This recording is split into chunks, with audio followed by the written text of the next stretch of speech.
Hello everybody, I am Tech Time, a new YouTube channel based on technology.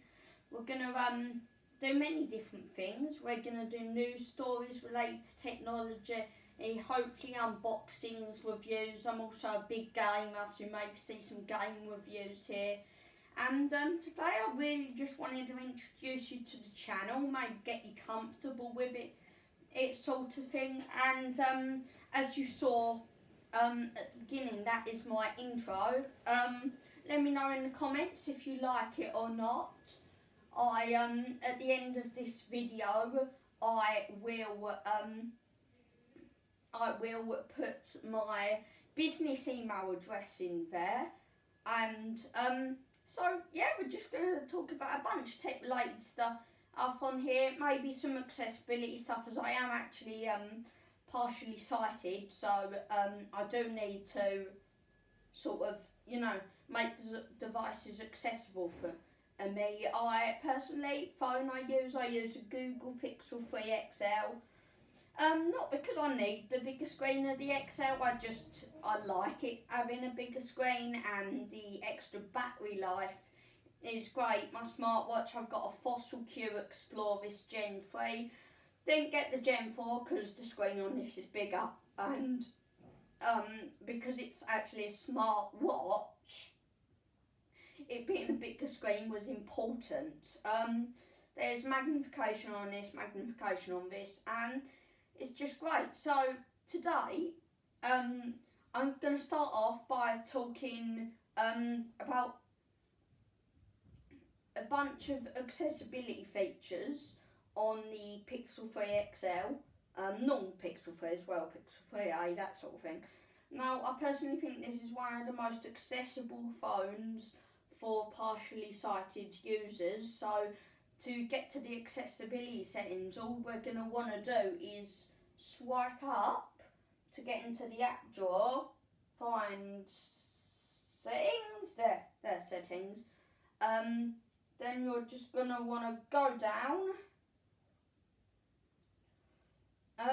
Now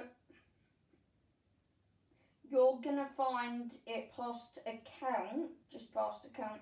You're going to find accessibility. Now I'll go through some of the accessibility features.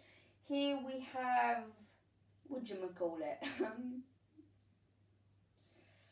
Oh, what's this called? See, I don't actually use all the accessibility services on this.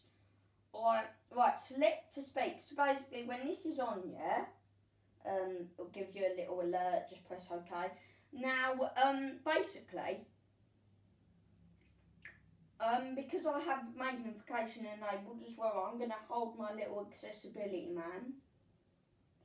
And it's going to bring up the option for it to enable magnification or select to speak. So for now I'm going to select to speak, and see, now it's came up with a little thing.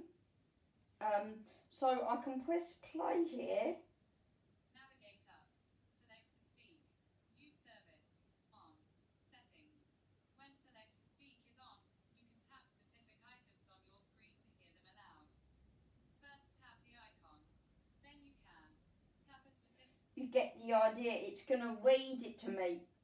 You can select certain pieces of text, but as I say, as I don't use the service too much, I don't know too much on how to use it. So if you want to turn that back off, just toggle it off. Going to come up with an alert, stop it, just press OK. Now I'm going to go back now, and we're going to look at talkback. Now, same thing again, it's going to give you a little alert when you go to turn it on, just press OK. Talkback on, talkback. Now, rather than me explain what it does, When talkback is on, it provides spoken feedback so that you can use your device without looking at the code. right, looking at the screen. So basically, to work this, you're gonna tap some different applications, and if you want to go into an app, you double tap. If you want to go up from something, you'll use two fingers. Can I just say, I personally think this works a lot more better than VoiceOver does on Apple devices. Rip Apple, I don't like them. That's an unpopular opinion in it. So you're just you can slide between your menus with 2 fingers. Now what you're gonna want to do for the keypad is say G, so let's just do a random letter.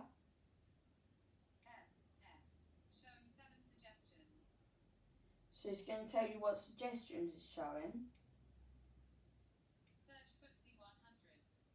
So see, I don't want that because hell knows what it is. Yeah. Isn't the most easy service to use, but there you go. So I'm just going to turn that off as I'm fine just with my magnification. I don't actually need to select speak on either, but I might as well because it's occasionally useful.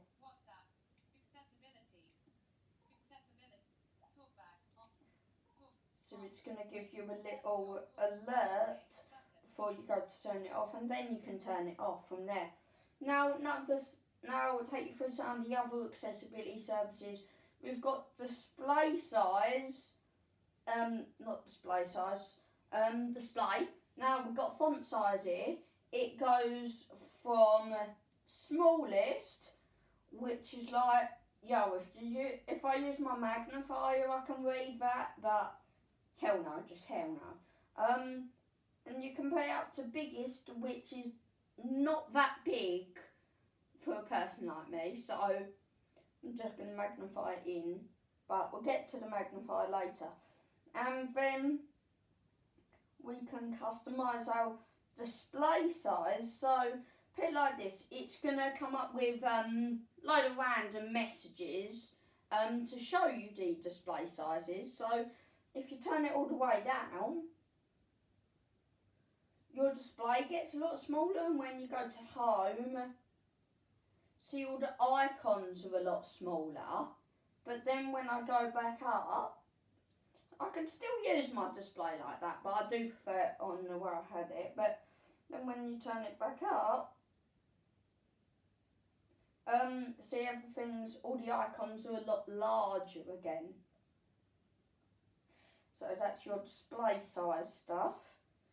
Now next we've got magnification, which is useful. Now you can toggle 2 settings. You can have it use the little button like I use, or you can triple tap. Now me personally, I can use both, so and that zooms it in, or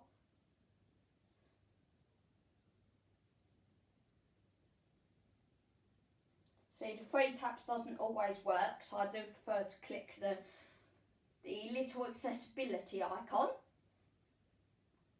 And then